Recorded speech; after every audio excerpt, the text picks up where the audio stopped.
Hello, my History 461 students. This is your Professor Donald Earl Collins. We are now in week 8. Yay! We're in the final week of the course, final week of spring semester 2022 at UMGC.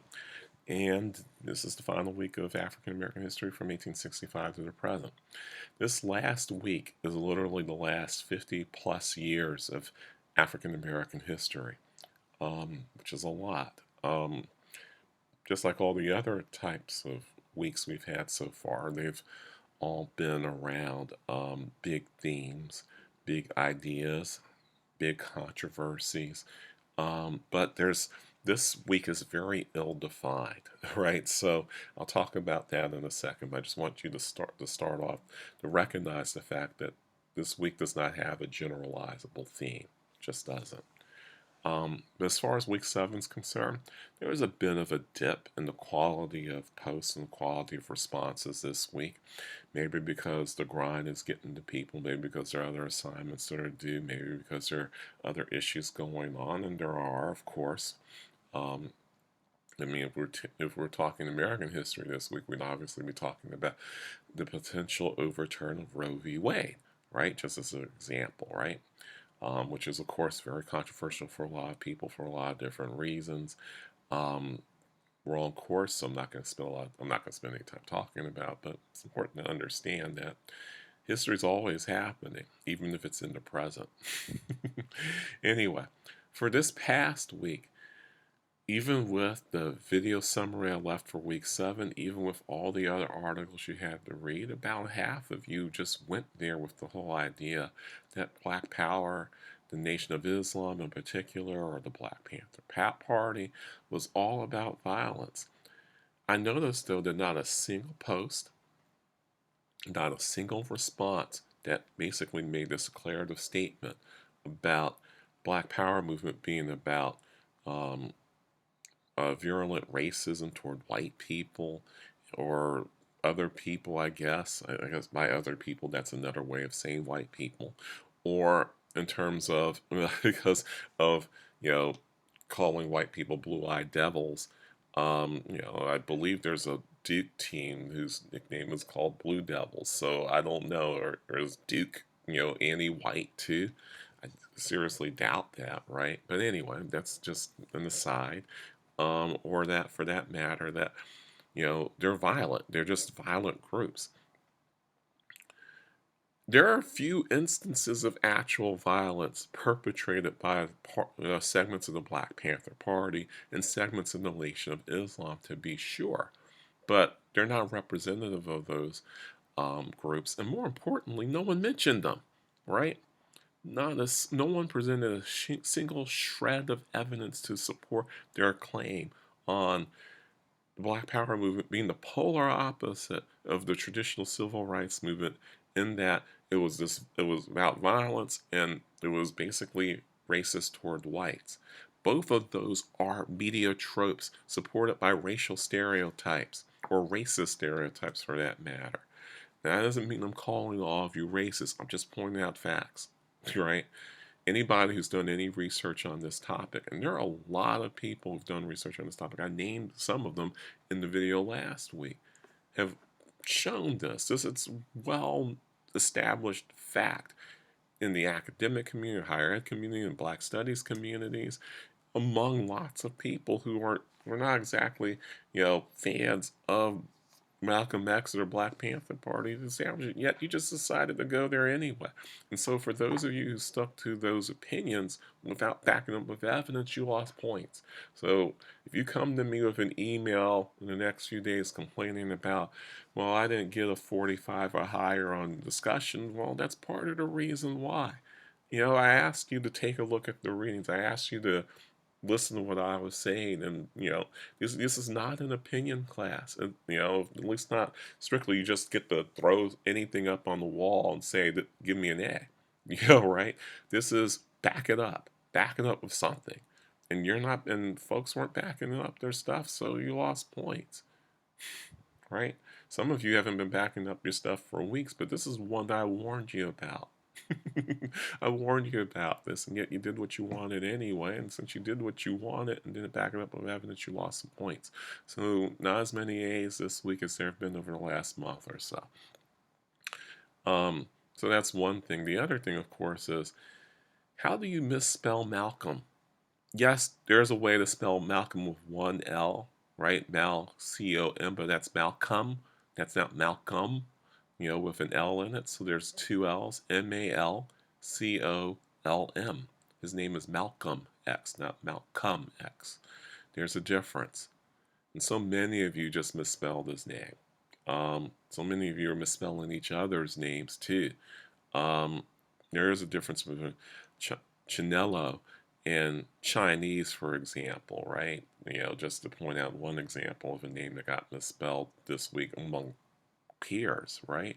So folks need to be a little bit more careful about what they post, about the words they use, about what they mean, and so on and so forth. I try to be. I mean, I don't get it right either all the time. We'll talk about that in a second. But but try harder, right? That's what I would say for this week. So, that's week 7. Week 8. How do we define week 8? There's some people that define week 8 as the post-civil rights era. That's a big, broad thing to say about the generations that have come since the 1960s. And as someone who was born at the end of 1969, 5 days before the 1970s started, let me tell you, all I've heard my whole life is about how the 60s was this grand incubator period for activism and social justice and for civil rights and so on and so forth. And that too bad you weren't a part of it. And or conversely, you don't know because you don't know about the sacrifices people made on your behalf so that you could do the things that you're doing. Except that I didn't feel that much of it growing up, to be perfectly honest with you. I heard about the how dare yous from people who were of the civil rights generation.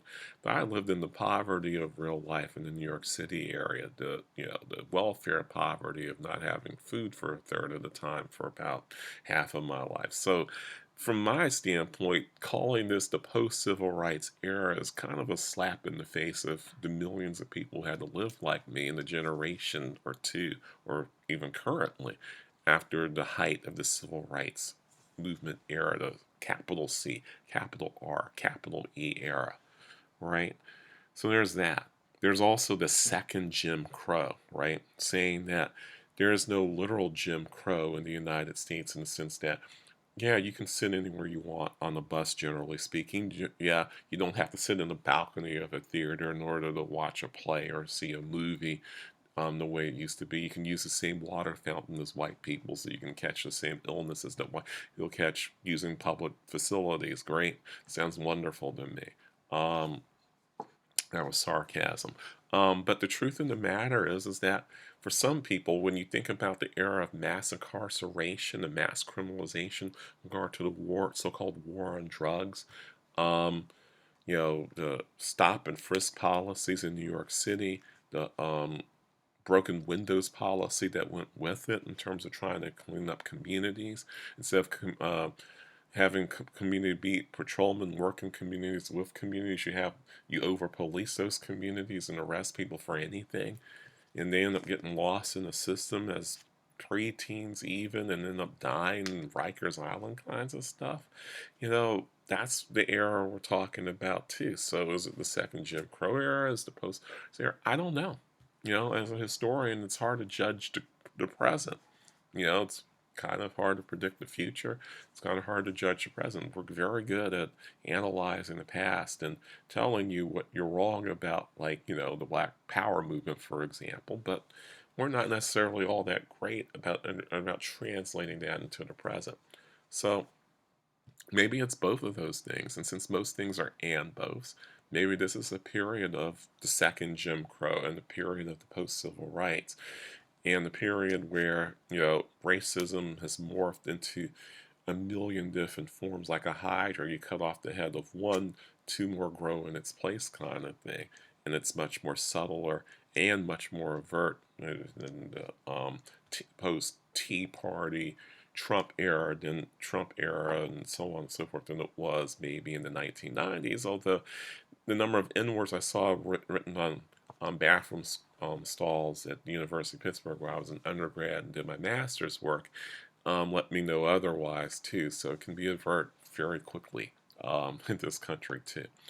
So there's so much that's happened since roughly 1970. So much in my lifetime. So I'm 52, right? 52 going 53. So in my lifetime, right? And what do you point to as a signpost? The O.J. Simpson trial, Bakke versus Board of Regents of California in 1978. Do you point to Martin Luther King Day and the morphing of his words to support conservative and neoliberal interests in U.S. Congress and in the federal government and in corporations and with Nike and so on and so forth? I don't know. I mean, there's a lot that's happened. Is Katrina more emblematic of more recent times? Hurricane Katrina and its impact on basically blowing up a whole city and chasing the black population out. I don't know. There are a lot of different themes to this this week. I would say though that the question from last week that people didn't really fully address, the question of whether the civil rights movement was mostly symbolic or had lasting change on American society, right? I asked it as an either or question, but it could just as easily be an and both. Meaning that on the one hand, sure, with the Civil Rights Act of 1964, the Voting Rights Act of 1965, until the Supreme Court decision of 2014 on Section 4 of the Voting Rights Act of 1965, that those acts and the teeth that it came with in terms of federal dollars and denial of such, if people violated, if organizations, if entities violated the rights of African Americans, the rights of women for that matter, the rights of African American women in particular, around racial discrimination, around gender discrimination to some extent too. Title IX is kind of tied in with the Civil Rights Act of 1964 in that way, along with funding for public schools, which led to the gradual and then fast desegregation of public schools throughout the South in the early 1970s, right? Those are big changes. But you could also argue that the real teeth that are in those acts has been eroded over time, right? Supreme Court decisions are part of it, but the lack of enforcement of the federal government around the Civil Rights Act of 1964 and around the Voting Rights Act of 1965 has also allowed these the teeth that are within these acts for enforcing them to erode over time too. So are they hollowed out? Are they hollowed out symbols? That really, when it comes right down to, as long as the federal government doesn't enforce these laws, they don't really have as much teeth as you think they do, right? The EEOC, since the Reagan era, has prosecuted fewer and fewer and fewer lawsuits, class action lawsuits around racial and gender discrimination within workplaces. They just have. That's just the truth. And so, if you want to talk about, the lasting impact of the civil rights movement in American society, you have to talk about what's symbolic versus what's lasting change for ordinary people of color, for ordinary black folk, right? It's one thing if you have the first black woman as a Supreme Court justice in the United States, right? And Katanja, excuse me, Brown Jackson, right? Having her as the first is great. But how much of that's really symbolic? That's great for her, right? She's got a job, presume at this point is for life, paying at least $180,000, $200,000 a year. That's great. What does that do for the rest of us? What does that do for me? What does that do for y'all? What does that do for other black folks and other people of color? I mean, it's a victory, but isn't it mostly symbolic, right?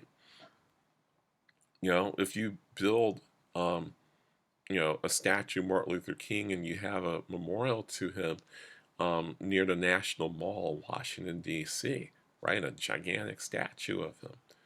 Does that really change my life in any sort of way? Does that raise me out of poverty? Does that raise someone else out of poverty? Does it allow more students of color who've gone otherwise their talent has gone unnoticed to go to college, um, and have it covered by scholarship, by a scholarship? Does that help? It's symbolic. It's a victory. You can kind of feel it, but at the same time, you're not feeling it in your life every day. So that's a key question to think about when you think about what the last 50 years about. Whether you're talking about more voting rights, or you're talking about more black politicians in high places making decisions that impact African Americans and other people, including white folks. You talk about any of this stuff. So I want you to think more deeply about the issue of what's been lasting change over the last 50 years. Whether you're talking about in terms of political change, in terms of movements, in terms of injustices that we see today, versus what's actually real, what you can tangibly say has changed in your life, has changed as a result of the civil rights movement in the 50 years since the height of that movement. So that's really, in a nutshell, what I want you to think about for this week. Okay. And then finally, you have a final exam that's due at the end of week 8. The end of the course is due, I guess, May 12th now, because today is May the 4th, right? Am I doing math wrong? Yeah, I'm doing math wrong. May the 10th. It's due May the 10th. Sorry, folks. For those who are getting scared, I'm thinking about the next course I'm teaching for the summer in U.S. history, which is July 12th, but you don't need to know that. So it's due at the end of the day on Tuesday, May the 10th. Two things. You have to answer everything to get full credit, right? So one of you sent me an email asking me, do I get a choice? It's not a choice. There's a slash there. It's not a dash. There's no either or there. You're doing all of it to get the full grade. So you have one short answer question. You fill that out with sentences, complete sentences, not bullet points, right? You have two fill in the blank questions, I think, right? So you fill in those blanks, right? You have 20 multiple choice questions, so you answer those for your full 300 points if you want to get a perfect score, as close to a perfect score as you can get. So there's that. There's one question on your exam where yours truly made an error. It's an error of omission rather than of commission, right? Because there's a minor issue there. So I'm not going to tell you which question. I'm not going to tell you what exactly the error is, but there are two possible answers, right? Do not pick both of them. Just like I say in the syllabus, just like I've already said for the midterm exam, you will not get credit, any credit, if you put two answers down for any multiple choice options. You got to pick one, right? Pick the best one you can for all of them. Whatever, if for that particular question, depending on which answer you pick, you will get full credit for it or no credit for it. So, you know, so if there are two possible answers and you think they're close or you think they're both right, you don't get to pick both. You just have to pick one, and you will be graded accordingly. So my point is, whichever one you pick, you'll still get the full credit for it. And if you pick the wrong one of the two, then you're not getting any credit for it because they would have been wrong anyway, right? So that's just one question. There's a minor error there that it's too late to correct because folks have already started the exam process. So I'm not going to correct it, but you will get credit for your answer depending on which answer you pick. So pick the one that you think is the most right, and more than likely you will get full credit for it. We'll discuss that wrong answer in more detail next week when I've actually already graded everybody, and I will be fair. I've been fair to it all semester. Why would I stop being fair now? So that's it. I mean, I don't have anything else to say. I am generally pleased with how all of you all have done in this course throughout. Not really pleased with last week because I spent a lot of time making sure that you didn't end up doing what many of you ended up doing last week. So let's try this again for week 8, only without accepting media tropes as fact and accepting racial stereotypes as fact. Okay? Thank you. Um, we'll see you all next week for the final taping.